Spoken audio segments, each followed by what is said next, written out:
Welcome to the Dawg and Gus show, now on Feel It Radio. What's up, Dawg? Gus, not a lot. You? I'm not too much, living the dream. A little rainy out there, some dreariness to the day. Yep. It's a perfect day for the topic we have today. Is it? Yeah, because we're doing indie music, and we're with the indie master of Ottawa over there. He's like the Yoda of indie music. No, he's just a big fan and a good friend of mine, and I'm so grateful to have him, Johnny Mcadam. Hey, how's it going, guys? What's Good. up? Good. Thanks for having me. Long-time listener, first-time guest.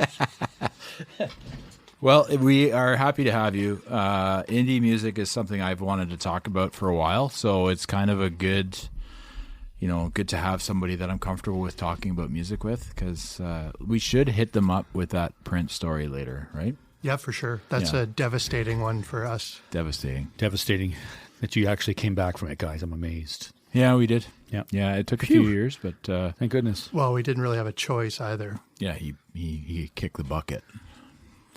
That guy, legend. That guy. So indie music. So I just want to do a little prelude to you know how I am. I like my notes. So, what is indie music? The term indie has been thrown around a lot in the past couple decades, but what does indie music mean? It is, in the simplest terms, indie refers to artists who are not signed to a major label. That's it. That's the big part of being in indie music. Who's your favorite indie music band, Dawg? Somebody who's not on I'm going to have to go with one of our local bands. We're going to have to say that, right? Nice. Who? The boys. I can't play favorites. We've met so many awesome indie bands out of Ottawa, so I'll go not my fave, but they're awesome. The guys I saw on Saturday night, Winter, they were amazing live. Yeah, and good guys to boot. Yeah, really good guys. They teased me a bit too much during our episode, but whatever. Yeah, and they're wondering why you weren't at the show. Well, I'm preoccupied at home. Sometimes I can't go out. I gave them an excuse that you had kids, but they didn't buy it. They didn't buy it. Nope. Johnny, who would you say? Who do you want to go with? For my favorite? Yeah, just kind of off the cuff favorite. Right now, I think over the past few years, I'd have to say either The National. Yeah. They're high up for me. And also Vampire Weekend. They're great. Vampire Weekend, yeah. They're pretty high for me. I really got into, through lockdown and through COVID and everything, I really got into Time Crisis. It's a podcast that Ezra Koenig has, and he's the lead for Vampire Weekend. They talk music. They also talk everything, anything possible. It's great, super entertaining, bi-weekly, good content. But yeah, I'd say those two bands are pretty high for me. Yeah. They're I always I like the Vampire. Well, I saw Vampire Weekend. I think at a while back in Ottawa. They were remember when they did Folk Fest, but at Hogsback. Yep. Yeah. Do you remember it? Was super cold. Yeah, that's right. And I did see it. I saw them there. I have one of their CDs. I bought it. I don't know why, but maybe I just thought it was a cool name. But I do have a CD. Could be the name, but there's also there's the album you may have purchased. It's a cool cover. That might be it as well. Mm-hmm. There might be a single on that I really liked as well. Well, the one from Step Brothers is my favorite. Okay. Yeah, I'm not really Remember familiar with I the stuff. think it's A-Punk. Yeah, that's it. Yeah, the opening for that, where he's playing Guitar Hero. So for them, they put out Modern Vampires of the City. Probably I don't know. Now it's hard to tell with time. The passage of time is a blur for everybody now. But probably 8-9 years ago, won the Grammy. To me, that's they're gonna have a hard time topping it. It's their masterpiece. Yeah. And then the band they lost one of the key guys, and the follow up, Father of the Bride, was it was a double album, but it was a little kind of off the trajectory that they were on at the time, but it was still great. And then they're supposedly working on new music right now. So I was gonna ask that.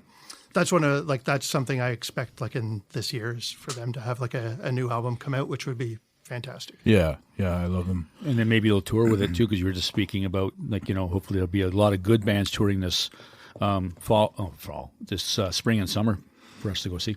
Yeah, so for me it's the Strokes. That's my favorite band. Strokes. Yeah, the indie bands. Yeah. A great documentary just came on to Crave. It's called Meet Me in the Bathroom, and it kind of details Right around 9/11, like 2001, the music in New York really shifted to this indie vibe.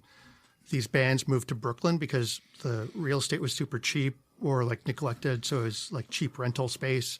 So it was like the Strokes, Yeah Yeah Yeahs, and Interpol are like the major, like are the three bands that are really focused in this documentary, and it just tells like their rise to fame and the problems that come with the fame and kind of how they got over it. So the Strokes, I mean, they were really into the drugs back then too. Well, the fact it's called "Meet Me in the Bathroom." That's there you go. I know that story. I like the Yeah Yeah Yeahs too, but I think the most famous, I find that the band that comes to mind when I think really awesome indie bands and kind of anti-establishment was the Smiths. I love the Smiths.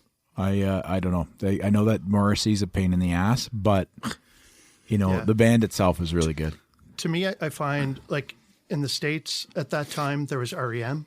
Mm-hmm. Yeah. And then in Britain, there was the Smiths, and they both kind of were like the same, like stature, same kind of level, put in the work. Like REM was sleeping in houses, like sleeping in fans' houses at cities they were doing shows in. And they were completely like, they were the model of indie and then made it, got signed to a major label and just took off. Like massive. They were the biggest band in the world there for a long time. They were. They were pretty popular for a while there. Same as the Smiths. Yeah. It's the end of the world as we know it. Yeah.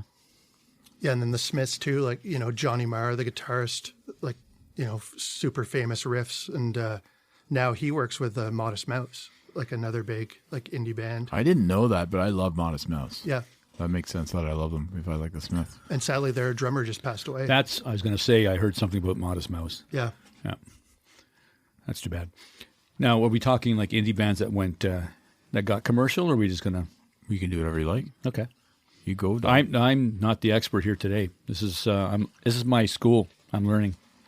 Yeah, but you know enough. I know you do. So, would you say indie music is a genre? Would you say it's a type of music, or would you say that, how would you describe indie music? You think? I think it's like an aesthetic. It's like a lifestyle. It's just, it just grows, right? Like I think after, like there's REM and that grew into mainstream, but then because of the people who listened to REM, that kind of grew into like there's just all these different like tentacles that come off of it. Like, like those bands became grunge, then grunge became mainstream. And then from grunge came like these bands that evolved like into the Strokes. And like there's just these cycles of indie music that just keep snowballing, Yeah.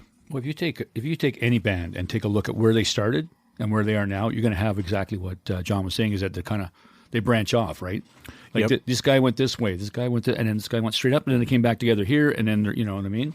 It's true, and I think that everybody starts out as an indie band, right? Well, it's a necessity, right? Like sometimes like you're trying to get yourself out, like especially now, against like the 80s or the 70s, where it's a lot easier to get stuff out there now. Spotify and Tidal and all this stuff that you can, SoundCloud, that you can put stuff out on. Mm-hmm. So I think it's easier now than it was for, say, REM or the Smiths to be an indie band now.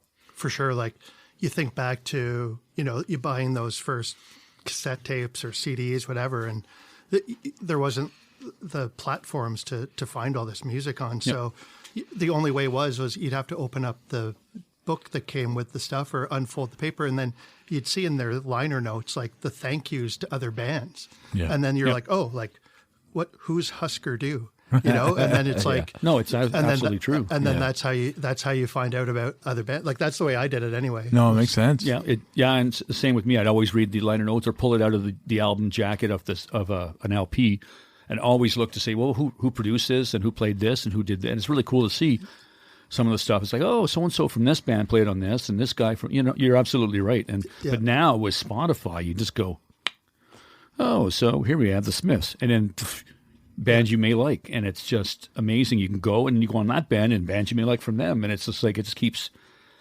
moving out exponentially. And too, like you'd buy a tape, CD, whatever, and that was at the time like it was like for a young person it was expensive. It was like $25 per. Yeah. So you're guaranteed to listen to the whole thing. Yeah. You know, whereas now you can pick and choose songs that you like, and like True. especially with TikTok now too. Like TikTok, it's like 20 seconds of a song, Yeah. and you're Insta famous. You know. Yeah. Well, that and indie bands, another avenue, including is TikTok. Like Yeah. they're playing, people are using their music, and then all of a sudden, it just Yeah. you know, you get 1 million views on this one video that has that one song, and now everybody likes that song. Yeah. So you're crushing it, you know. Well, that's what we were talking to some of the bands we've had on here, and singles versus doing an album or a CD, right? Because of the cost, indie bands will go singles now, Yeah. as opposed to doing a whole album, because albums are expensive Yeah. to make, and people don't get that. And then you sound for $40, and people go, "Why is it $40?" Well, it costs us $25 to make it. Yeah. Well, that Or and whatever. and people don't have the attention span. They What? won't listen exactly. Yeah. They won't listen to the entire album. I'm big time, like I think because of our age. Yeah.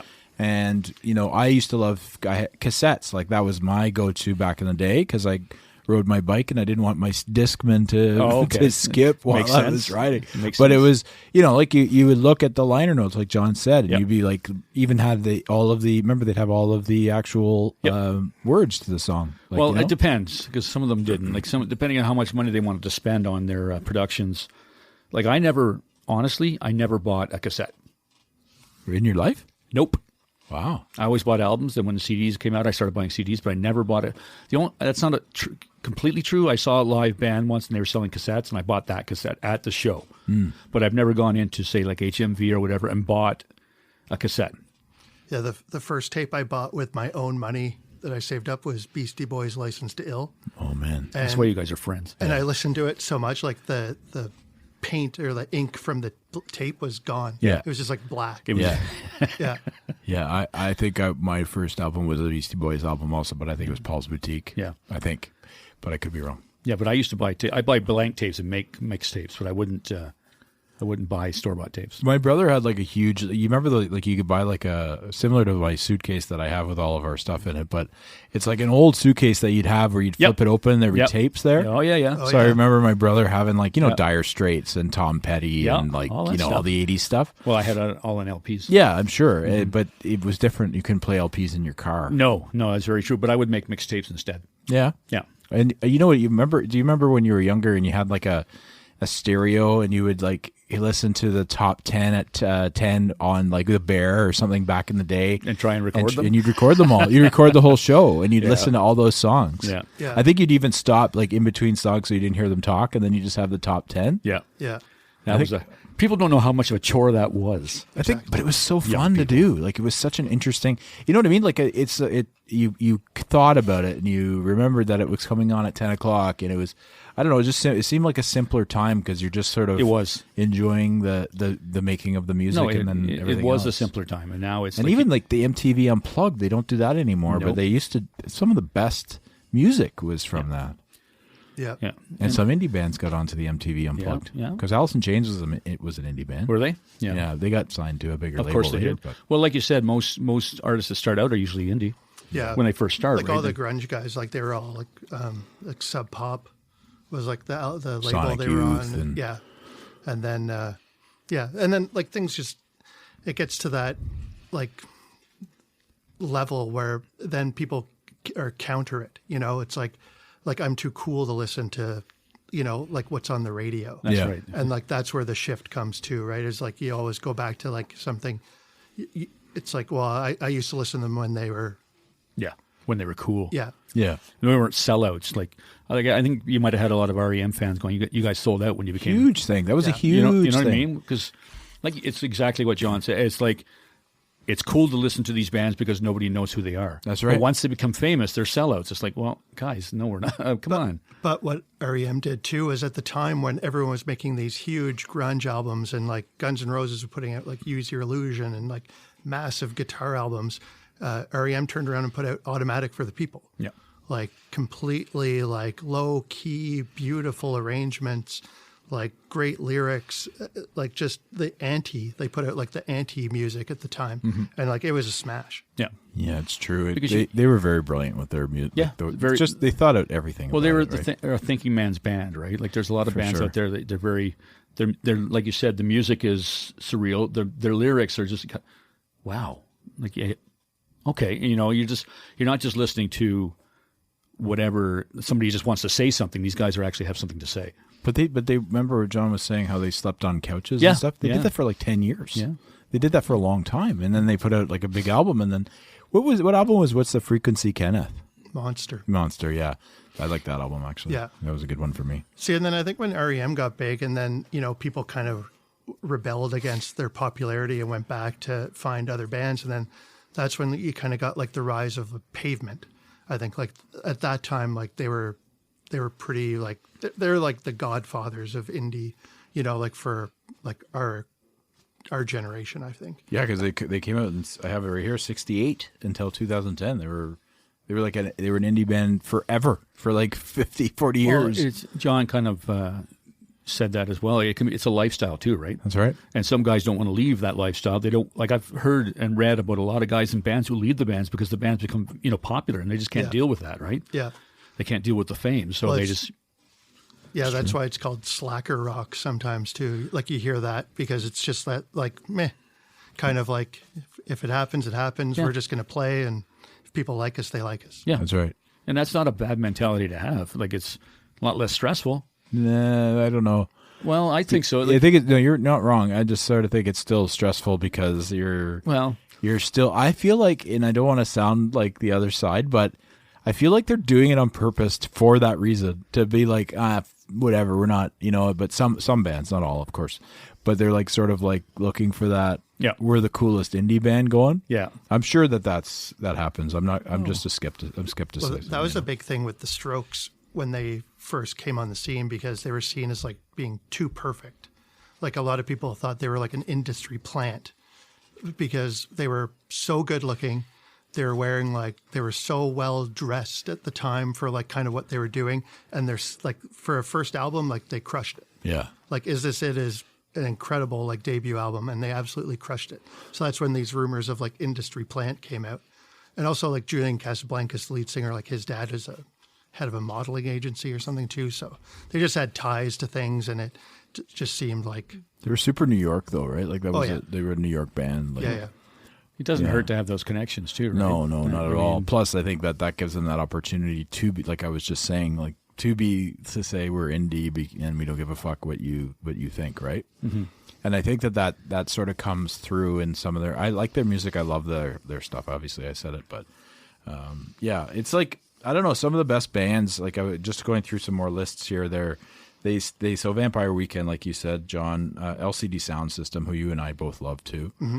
Wilco, The Cure, Arcade Fire, Spoon, Oasis, Joy Division, Radiohead, The Stone Roses, The White Stripes. Stone Roses I like. Yeah, I love the Stone Roses. Yep. But Radiohead's like, I forgot that they were an indie band, but John and I went and saw them in Toronto. It was heaven, man. It was the best show I've been to in a long. Like, I think it was one of my favorite shows ever.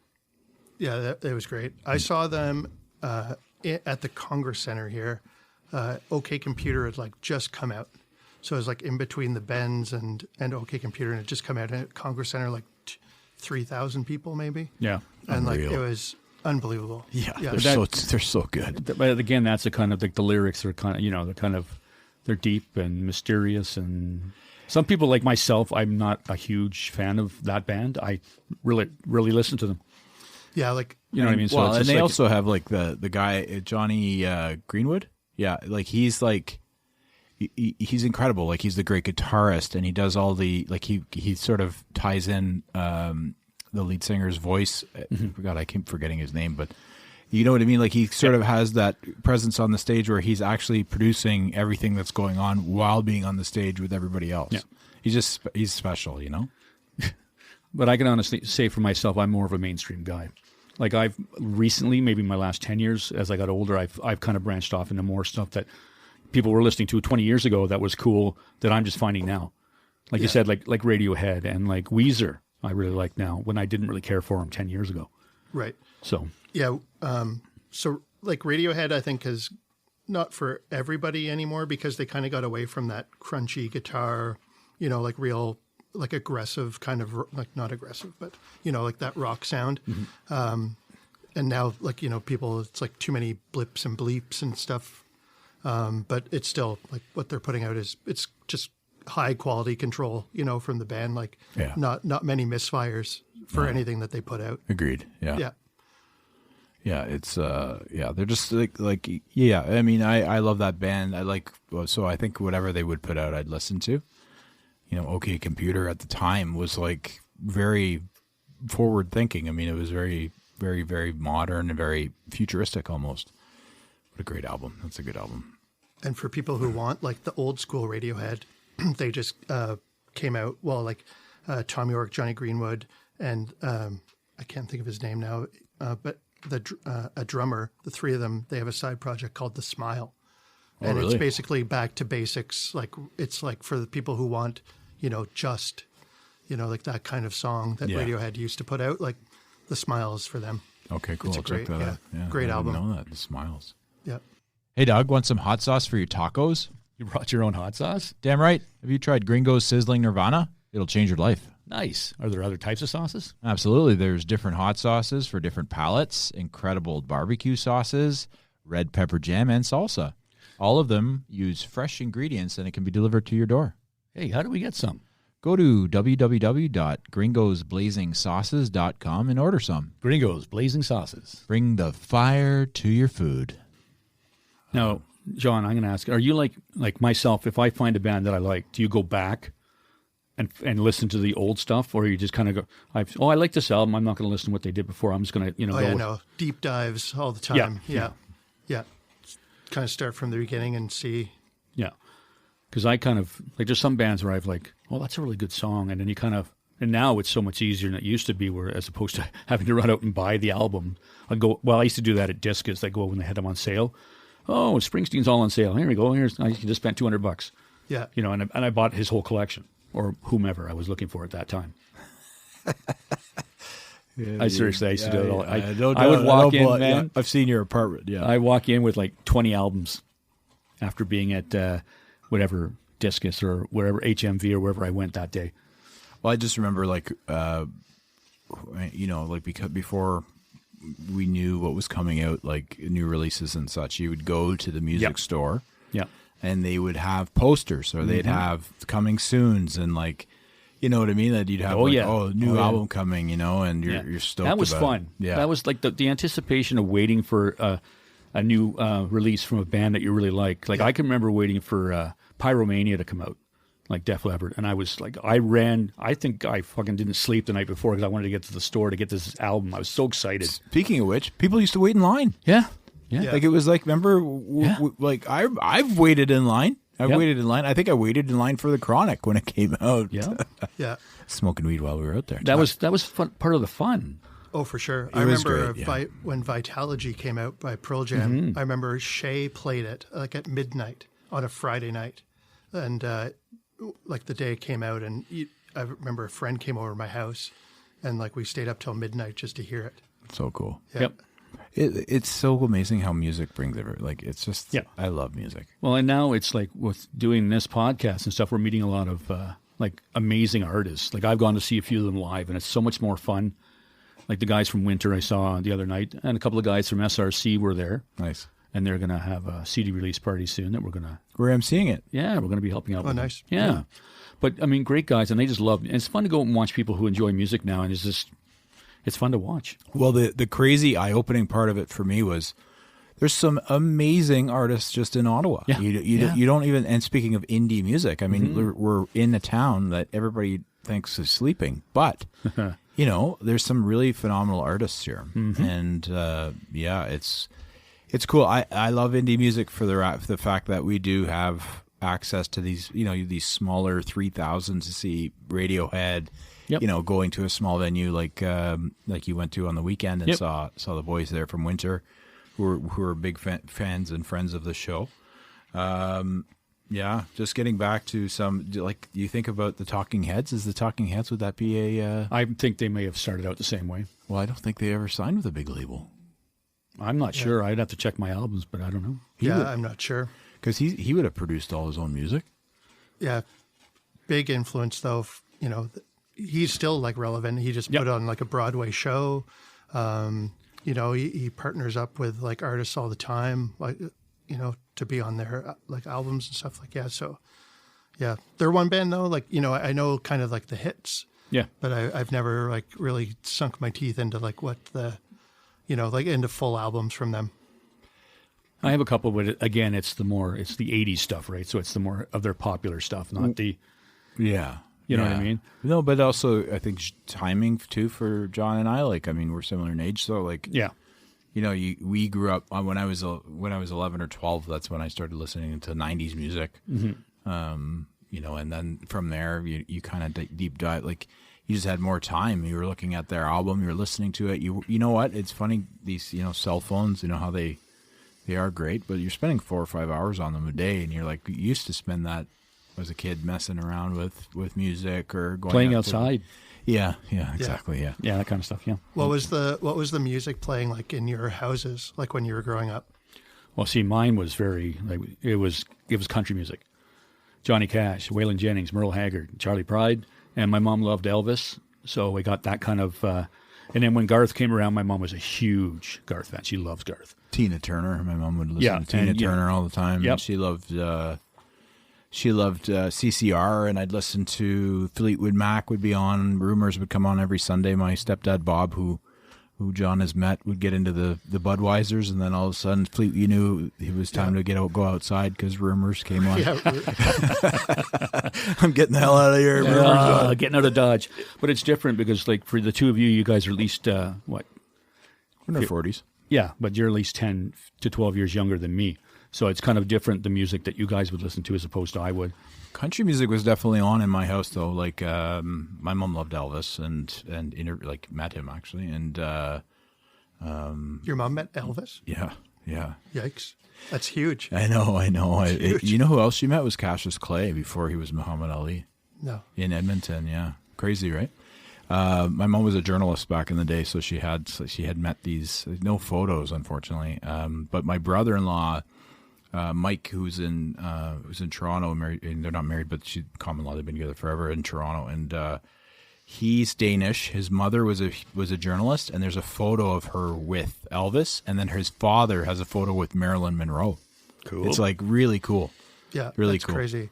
Yeah. I think getting back to like siblings and music in the house, like I'm lucky because like I had an older sister but she was 5 years older than me, so she had a whole like I was exposed to like that music at a younger age, right? So like I was always like listening to the radio, or like at the time there was like video, like we lived in the country, so we had like 3 channels, but we still got like video hits. Oh, nice. Every day. We got Good Rockin' Tonight on CBC. Oh, shit, yeah. Like every Friday night. Terry David Mulligan. Wow, I forgot about that. Yeah, And, like, there's we- Good Rockin' at Midnight. Yeah, we'd tape those and like rewatch them like over and over and over and listen to awesome. music from that. So like I think I was fortunate because my sister listened to like pop music. Yep. So like I was exposed to all that. And then it was probably like later in high school, I remember I had to paint my parents' garage, and a buddy of mine gave me a tape, and it was Bad Religion. Oh yeah. Good, So like, good. a 45-minute tape, that's like 3 Bad Religion albums, Yeah. So anyway, I listened to that thing like for a week straight while I was like painting this garage, and then it just went from there, Oh, that's cool. Yeah, it all starts from somewhere. Well, that's what they say, that it starts when you're a teenager. That's when you start to develop your own sense of your music. Like you have your influences, your friends, your family, all of that. But then you start to decide, what does John like? What does Gus like? You know what I mean? And then that becomes part of you. Yeah. And it kind of goes from there, right? And you kind of experiment, and then your friends kind of begin to influence you again. But yeah, you kind of around the age Marky of 12, Mark and the Funky Bunch. Yeah, I mean that was my younger brother. I had that album still. My youngest brother was like that, and the other brother was more like Genesis and Cheap Trick and all that kind of stuff. So they're kind of in the middle. My youngest brother was like Gus, where it's more 90s hip hop, and he didn't get that from me. So whatever, he learned stuff from me, but he didn't get that kind of music from me. So that was more probably his friends and stuff. I think it's also, music is so much a part of you, like in the sense that your emotional periods that you go through in life. Like I remember thinking like when I heard the Doggy Style album by Snoop Dogg for the first time when I was 12 years old at Sir Winston Churchill Public School, I was like, holy shit. Like I've never heard these kinds of words before in my life. So, it's sort of, you're not wrong, but I also loved rock because I had an older sibling and, you know, you kind of, I think you definitely inherit a lot of stuff. Like I hated Fleetwood Mac as a kid because I heard it all the time, but now, I mean, God, I love that album. The Rumors album is like one of the greatest album ever. But yeah, no, I think that like as far as you kind of grow into who you are through music, and it's funny that, you know, like I said, it's just like funny when you go back, and this is a great conversation because we're going back to when we were younger, and you know, like there was less to worry about. All you had to think about was I'm going to go to Maribel Mall and I'm going to go to it wasn't HMV, but they had. It'll come to me, Music Land. Sam or the something. Record Man. Maybe it was Sam the Record Man. There was a bunch of those. Yeah. But or when we went to Toronto and you'd go to the special Sam the Record Man. Oh yes, right? the big one. Yeah, because the sign's still up in the square. But yeah, no, it's some good memories of just picking through, like going through. Remember, you could go through CDs like much faster than albums, right? You did they're smaller. Yeah, and no, good memories, man. A study came out though, I think it was Harvard University, and it said that like the average person stops listening to new music at 33. So that means, I think what they mean is like pop music, you know, so like the Billboard hits. Oh, I hate them. That's kind of when you lose that disconnect of like new music. And it's probably true. Like, I think that all the new music that I like is indie bands. Yeah. You know? I don't know, like, because you're not wrong. I hate the top 40 stuff. well, like look at even now, like sometimes on SNL, like, do you ever have to Google who the musical guest is? Yes. Yes. So Yeah. Not really. There might be a couple times where I kind of go, huh? But No, but there's groups that you're like, who is this? Yeah. Like, no, he's right. You're wrong. no, I'm not. I'm never wrong. This is my podcast. What about the Killers? Yeah, they're all right. The Killers. You know they're a Christian band. Like Are a they Christian, now? Yeah, like a religious band. yeah, I've heard that rumor that, like, if you really do look at their lyrics, that it's a lot of like, you know, like God messaging in it. I don't know. Yeah, I did not know that. Well, yeah. I I was gonna start singing, but I better not. Stop it. Better not. Florence and the Machine. Yes. My daughter's named after Florence. Yeah. The Shins The Shins. Haven't heard from them in a while. of Monsters and Men. I have one of their albums. Belle and Sebastian. Don't know who they are. Is that like Simon and Garfunkel? No, but Okay. they've been around for a while. Belle Yeah. and Sebastian. Yeah, pretty light sounding band. So Simon and Garfunkel. Yeah, Yeah, they're pretty far like off, yeah. They like Okay, so Yeah. melodic and very, kind of la la la. yeah, but I don't think they're Belle and Sebastian are like that. I think they're actually a little bit more rocky. Yeah. Mm-hmm. Who knows? I don't know what to tell you. Tame Impala. yeah. I like Tame Impala, even though he came out after I was 33. Ooh. I like that study though. It's probably true because it's not like because anytime I go back to you always put on music that you like from when you're younger. Mm-hmm. I mean, there's no doubt that you put on an album, you put on a Prince album or something. Segueing into our story. Look at you. So John and I worked at a restaurant together, and John was like, "You want to go see Prince?" And I said, "Yes, I want to go see Prince." And he's like playing in Montreal, and he was doing the piano show. And we would have went like I think after work, right? We would have went like Well, it was. I think what happened was the show was in March. yes, So, and it was very short notice. So I think what happened was we had just worked like the busy season, but then we're into kind of like the quiet part of January.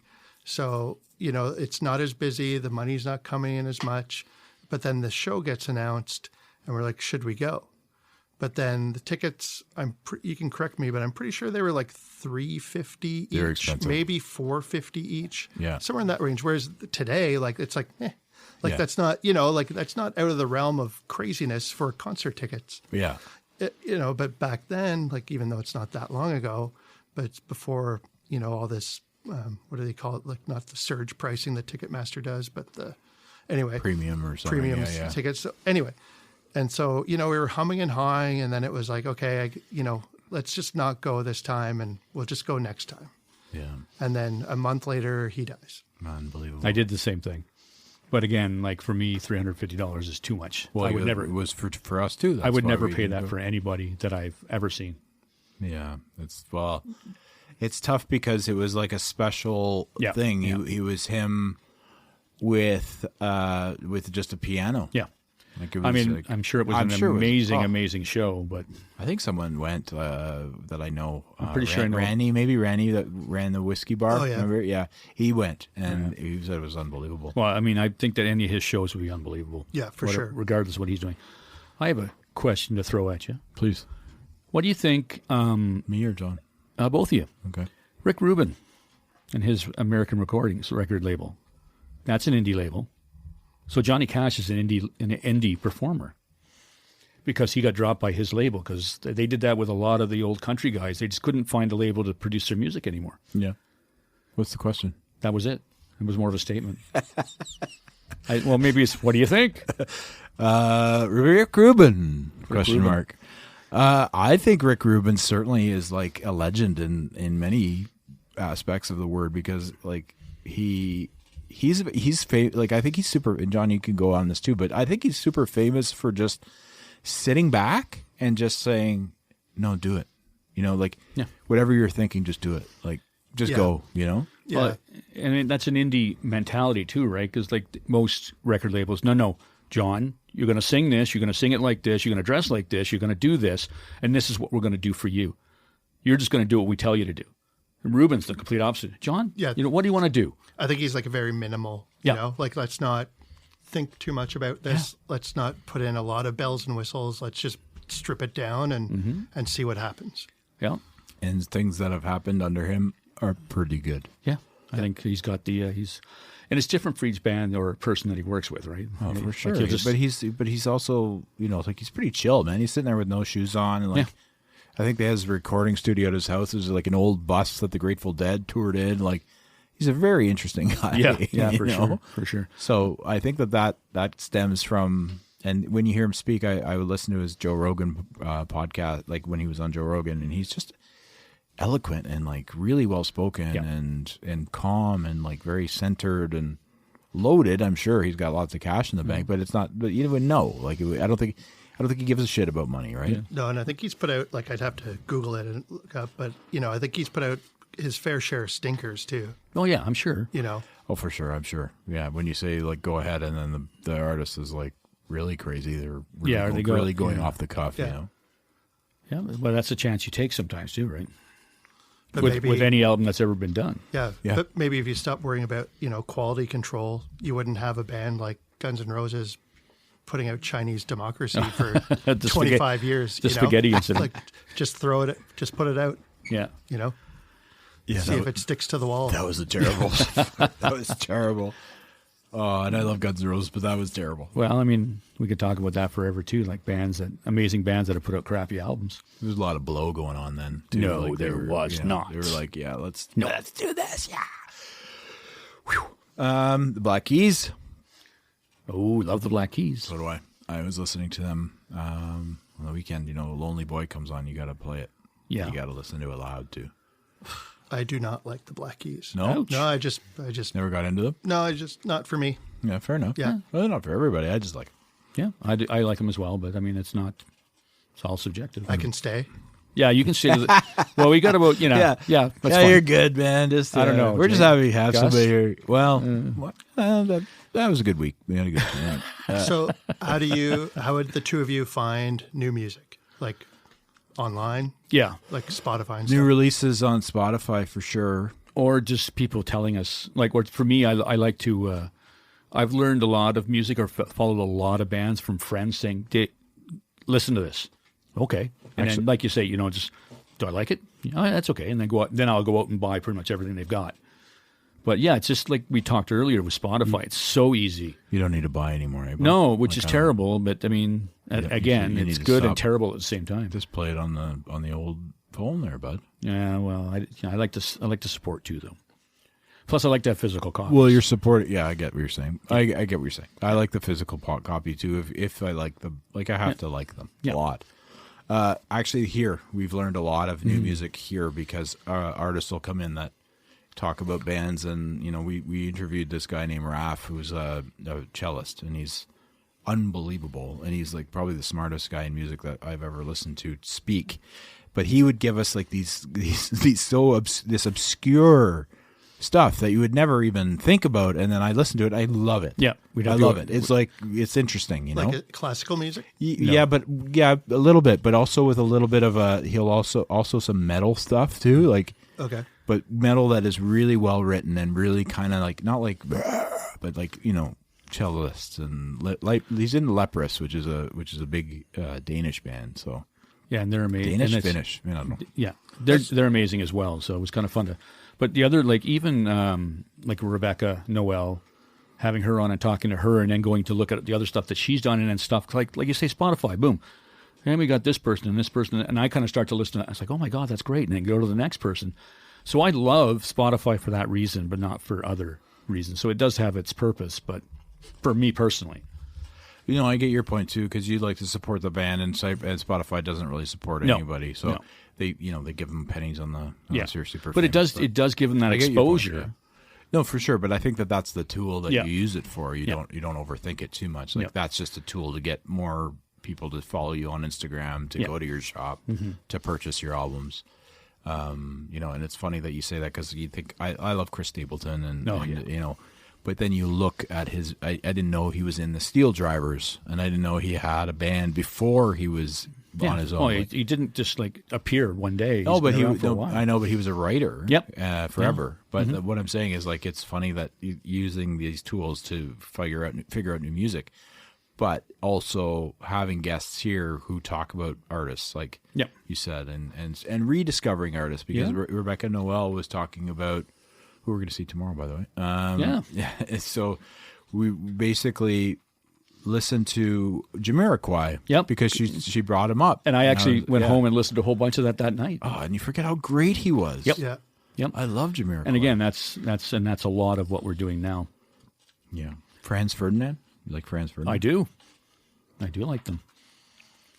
I had a couple good. I'm wondering where they went. There's two good bands that are out now. They just put out like really good albums like last year.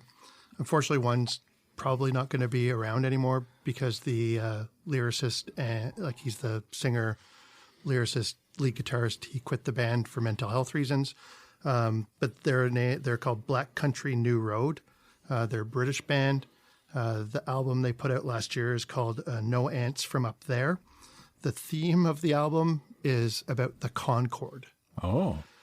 So a lot of the songs deal with, like it says no ants from up there. So it's like looking down, flying, that, being weightless, like a lot of songs of that. They're kind of an experimental band as far as they go into like some electronic, some just drums, some, like they're just, but they're very accessible.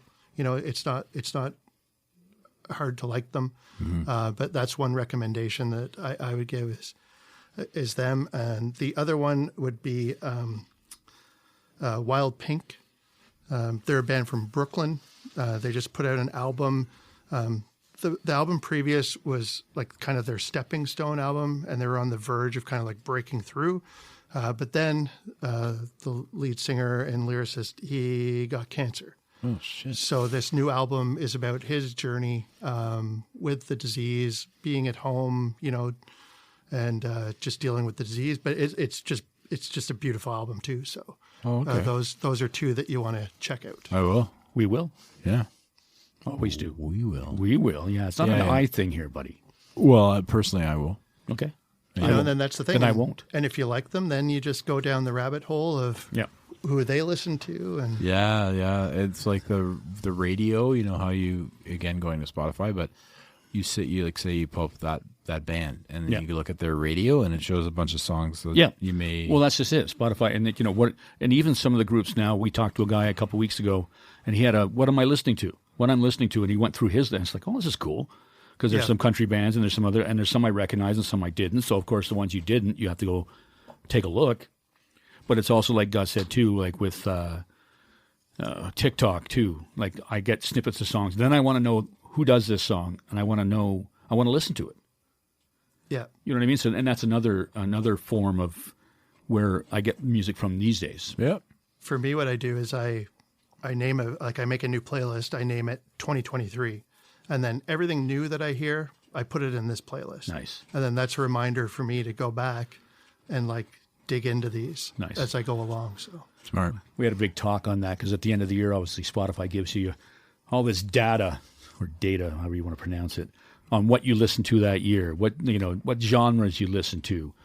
And I think, and it tells you how long you listen to it as well, right? What was your number one? My number one was Amanda. I know, yeah. That's the person I listened to the most this last year was Amanda. That's cool. And because that album I love that album, and I played it over and over and over. It's such a great album. It really is. Yeah, we're gonna have her back on. I think so. Yeah, soon. And she's awesome. Maybe for the 1 year anniversary. And that was fun too. So I'm an Apple Music guy, so yeah, I canceled I think I sided with Neil Young there, and I canceled my Spotify. Sorry, Neil, I didn't. A year or so ago, but I'm an Apple Music guy, but I'd have to look and see what my number one played song is. It's probably old, Yeah. Mine was like my list, my top 200. Mine was Eric Church. Mine was Marty Robbins. No, but you just said it was Amanda. No, that was the artist. Oh, that I okay, listened to the okay, most. yeah. My number one song was El Paso City by Marty Robbins. Oh, wow. Love that song. I think my artist was Eric Church. I listened to a lot of him last year. I was reading too the other day about just like music trends, and it was how like over the course of the pandemic that because of anxiety, mental health issues, whatever, like most people just listened. A lot of people didn't discover new music because that old music was such a comfort to them, right? You go to what Gus said, you go to what you know. Yeah. And like there wasn't a lot of content coming out over those years. And I think the industry is just kind of catching up now with, you see a lot of albums coming out just starting like this month into the new year. And a lot of bands are going back on tour this summer. So yeah, it's going to be an amazing summer for tours, I think. Should be, yeah. I think that the music's going to be killer this year. Well, they've had time, right? Like John just said, they've had a couple of years. Like even the people we talk to, it's always back. Yeah, during the pandemic, I did this. I wrote 75 songs. I recorded 40 of them. He knows them. He knows James LeClaire. Yeah, yeah, they went to school together. Yeah. James is awesome. Yeah. I don't know anybody who knows, but I adopted James. I saw that in the message thread that you sent. I was like, "What the hell's going on here? We just had a back and Um, forth one day. He was up early, and I just made a comment. We went from there, and somehow I ended up adopting him, and then he gets my part of this podcast if I pass. Yeah, and so the girls get your part. Okay, yeah. fair enough. But where I think I was going with that also is a lot of great music comes from despair. Yeah. And a lot of people had really struggled in the last couple of years, as John mentioned. If they they were living alone, or they had somebody pass away, or they had challenges otherwise. Who knows? But there's going to be some killer music. I think as so, John too. and I like to say, bangers. There'll be some bangers. Well, you know what? You're not original with that because all the boys in. We're original. No, you're not. We're older. Feel It Radio. They call them bangers all the time. Yeah, but they eat That's English, brother. Okay, but they might be talking about sausages. No, they're not. They're talking about music. That's my wheelhouse, though. Like I love anything like isolation, desperation, all those themes, like in art, in books, in music. Like those are my jams. That's my wheelhouse. So the last 2 years have been great for you. I thrived. Yeah, I actually did the opposite of that, but that's just what I like. I'm a sucker for punishment, I guess. Yeah. Well, no, I think that you also see the power in you feel like when people are vulnerable. I think that's where you're getting that from. Is like, having empathy for the people that have gone through something that are so powerful, that meant so much to them, that they wrote a book about it, or they made an album about it, did some art of, like, you ever see some of these paintings that are just unbelievable? Like if you think of even Vincent van Gogh, who, like, his wife and daughter died, and his art was like wildly amazing after that. Like he was painting different flowers and such, but he was in his garden. And you can go on forever, but I think that it's having that feeling like you see the pain in the work, and it really brings you, anything that you've gone through. You've lost someone. You've either you had some heartbreak. You've done something. it brings up I tear up when I hear certain songs all the time because it's like, I think of my brother, I think of my dad, I think of whomever, I think of a friend who passed away. Mm-hmm. It's amazing how music and art and the pain is the best part because it's, I don't know, it just brings the shit right out. And it's like you see it on the wall or you see it in the music or you hear it in the music. Sorry. You know what I mean? Like you know where I'm going, right? Yeah. There's certain songs I won't play. Yeah. Because they're just I can't too hear emotional. Brothers in Arms in full. No. I just can't. I never have. Like I can't since my brother passed away. I cannot listen to that song full. Yeah. I was big into like, emo music, in the early 2000s, and you look at a band like Dashboard Confessional and like this guy's laying it all out. Like he is like just telling it as it is, like as far as his life's going. And then you look and he did an Unplugged that's actually like really, really good, MTV Unplugged. And you see like his fans and they're there and they're screaming every word, like they're singing along with him. And like you can tell like all those songs just hit. They resonate. Like, they resonate with. And like it's just incredible to see. I love that. Yeah, I love it. I love music. I really do. It's just such an amazing thing because you can love music that's someone that you don't know or you don't get along with or whatever, and it brings you together. Yeah, it doesn't matter. We talked to James about that too. Like what his favorite. I asked him the question about, would you rather have somebody cover your song? What would be more important to you? Somebody covering your song or somebody singing along to every song that you've written at a concert? And he liked the idea of the singing along because like he likes that connection that you make, right? Yeah. When you put it all out there and somebody out there in the audience has got their eyes are misty and stuff and they're singing along, it's just like that's the best feeling in the world, I think. I would imagine. Yeah. For an artist and a songwriter. Google or YouTube Dashboard Confessional Unplugged tonight when you go home, and it's worth a watch. It's impressive. I do have one of his CDs at home as well. Yeah, no doubt. Yeah. Dude. Are you kidding?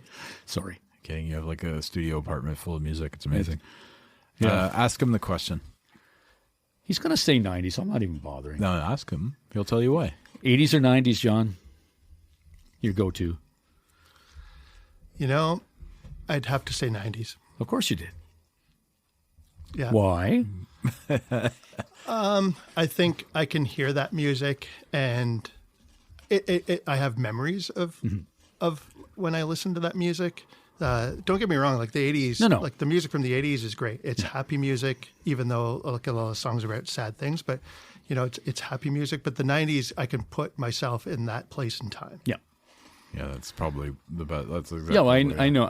It's just a big, laugh for the two of us because we both love the 80s and the 90s. So yeah, and John loves the 80s too. Like we talked, we love music together. We have very similar interests, so it's like interesting to as you and I as well. But it's funny with music. 90s resonates because that's the time where I was evolving into a growing up, and when you're in the 80s and you're 8 years old, you're not really listening. Well, you're not really you're not getting as much out of it, right? No, you're not understanding it as much either. That's when you were making decisions about what music you were consuming as well, right? Yeah. Like you were able to buy your own stuff. You were able to, you're kind of you're outgrowing like your parents' music. Yeah. Well, that's the point you just made is a very good one. Is you're in control now. You don't have to just listen to Fleetwood Mac. You can go to HMV and buy the Beastie Boys. You can go get what you want to listen to. Beastie Boys. Yeah. And that was the same for me. Like my mom just did throw away my best porno mag. Oh no, Mom. Hate that. What a great show. Yeah. Well, that's the thing, right? And then Mag. You got to say it like from you fucking Boston or no, in Boston. New York, man. Don't try that. Come on. No, that's terrible. New York. I think it's New York. New York. Anyways, that's enough. Yeah, let's insult everybody from New York by trying to do an accent. I can't believe you said Boston. That's like so sacrilegious. It's like New York and Boston, right? Yeah, they're not the same. They hate each other. Can I get my name removed from this podcast? Yeah. We're not going to take a picture with John. He's too embarrassed now because Gus ruined everything. I'm so sorry. Can we cut the rest of that part out? Or nope. We'll put the Gringos commercial. Yeah, exactly. Right over the top of it. Boom. There we go. Johnny, thanks so much for coming, man. Oh, thanks for having me. This was awesome. Yeah. Yeah. Yeah, it was fun to talk indie music. I love indie music. So we love it all. Anytime. How about next week? Sure. Toodaloo. Bye now.